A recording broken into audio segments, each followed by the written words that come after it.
If one just looks at a standard price earnings ratio, obviously India has been expensive for some time, but that hasn't stopped the Sensex this year powering through 30,000. And although, as you correctly say, the last couple of weeks we've come back, the setback in the Indian market actually has been relatively minor compared with the setback that we've seen in other markets. And compare, for example, the Indian market with the Euro stocks. In Europe we have a problem, which is the recovery in the euro has really started to hit the European equity markets. Now, if one looks at the outlook for the Indian market, yes, we all know that if one takes a standard price earnings ratio, the Indian market is expensive.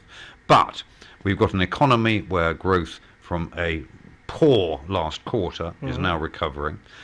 We have interest rates which have been cut and which I would argue will be cut further. We have still, by global standards, reasonably high bond yields, which I think probably will come down further. And we've seen that very clearly in the capital flows into Indian fixed income, where investors have been attracted by the high levels of yields. We have inflation, which was a problem 3 or 4 years ago, and I would argue inflation now is much less of a problem, and the inflation numbers are low. Monetary policy, I think, is now very well managed by the RBI. And we have an interesting series of economic reforms, whether it be the demonetization, which was a shock to the economy at the end of last year, which I think is now settling down. We have the tax reforms going through. We have trade reforms between the states going through.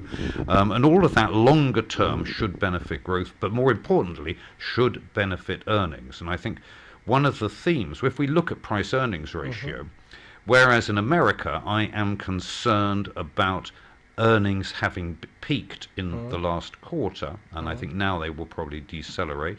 In Europe, I'm concerned about export earnings because of the strength of the euro.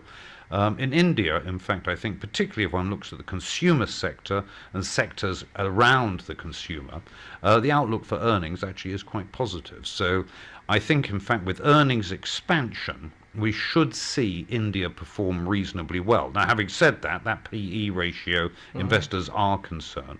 But are we going to have a major reversal in the Sensex back to perhaps where we were 9 months ago, 26, 27,000? I think that's unlikely. So if one were to talk about, say, benchmark index for, for example purposes, 4-5 years down the line, where do you see Indian benchmarks head in the environment you've already laid out for us? Well, one interesting debate amongst investors is this classification of developed markets, emerging markets, and then frontier markets, is that still valid? And I think what we'll see, my answer, by the way, to that question is no, it's not valid. Okay. And I don't like the phrase emerging markets because, frankly, a lot of economies have emerged. And also, by the way, let's not forget that we have a number of developed economies where they're not being managed well, where they've been through a very difficult time.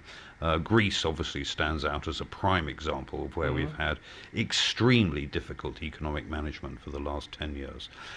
So we'd have economies which are classified as developed, but frankly they're under pressure, they're declining. We have economies which were classified as emerging, but where the economic dynamics look very positive. So I think this concept of developed, emerging, frontier markets, frankly, is going to break down. And therefore, I think in the investment management industry, we need to create new metrics for how to define markets. Now, where does India stand?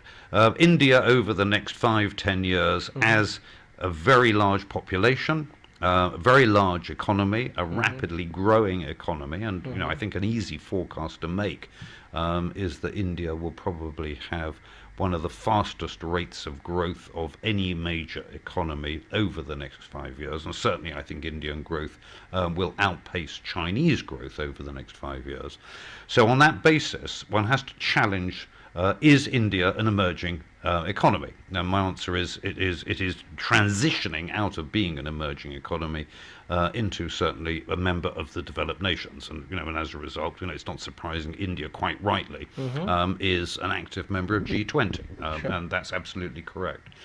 So I think India, as a component of global capital markets, whether it's over the next 2 years or the next 5 years or the next 10 years, will be a much more significant part of the global capital markets. The last question I would like to understand from you is, Uh, you've been looking at India for some time now, and also interact with investors who invest here. Yes. What are the risks people talk to you about, or you yourself are highlighting here in the Indian growth story for capital market appreciation? People who manage their portfolio should bear in mind while investing in India and while managing their portfolios here. Whenever I look at risk, I always look at it in three components. First of all, we have global risk. So what is the probability of another global equity market crash? And I would argue that the circumstances, although global equity markets, and particularly America, are looking quite expensive at the moment, the circumstances today are totally different from the circumstances of 2007, 2008, and very different from 1999, 2000, when we had very clear bubbles. Those bubbles burst. Sure. So I think the outlook for global equity markets over the next year or two is that we will not have a dramatic bull run because we've come, from much lower levels, but I do think we can probably cautiously grind higher in global markets. So I am reasonably relaxed about global risk. Right. We then have to look at regional risk. And if one looks at Asia as the region, Asia is the growth driver in the global economy.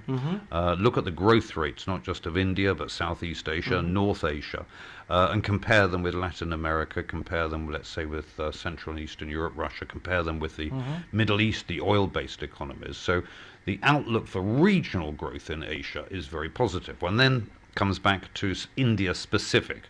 And obviously there's lots of scope for things to go wrong.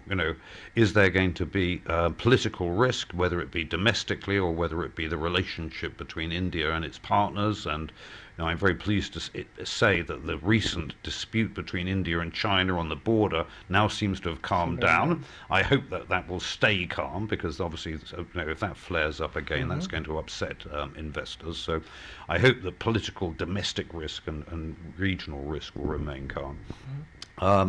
I think monetary policy, as I mentioned, I think the RBI has managed monetary policy very effectively, and you see that in the success in controlling inflation. One thing that does concern investors, I think, is the budget. The budget deficit has come down, but I think investors over the next 2 to 3 years would like to see, I think, more guidance on how that budget deficit is going to be brought further towards a balanced position. And I think two key factors for India is obviously corporate governance, and we've seen a number of instances in India, and I'm saying this diplomatically, deliberately, but a number of instances where corporate governance should have been improved. And on that point, I would emphasize that corporate governance and issues associated with corporate governance increasingly for global investors is becoming a key issue. And if global investors are not relaxed about corporate governance, then that is a negative in terms of investing in a specific company or sector. So I can ask you now very clearly that I think you're talking about what happened with Infosys saga. Well, we've had a few instances, and I won't go into specific companies, but I think the fundamental point is that for global investors, whether it be pension funds, insurance companies, sovereign wealth funds, 10 years ago, corporate governance on their scorecard would have been reasonably low. It's now right at the top of their scorecard in terms of will we invest in a company or a sector. So it's much more important, and Indian companies need to recognize that importance.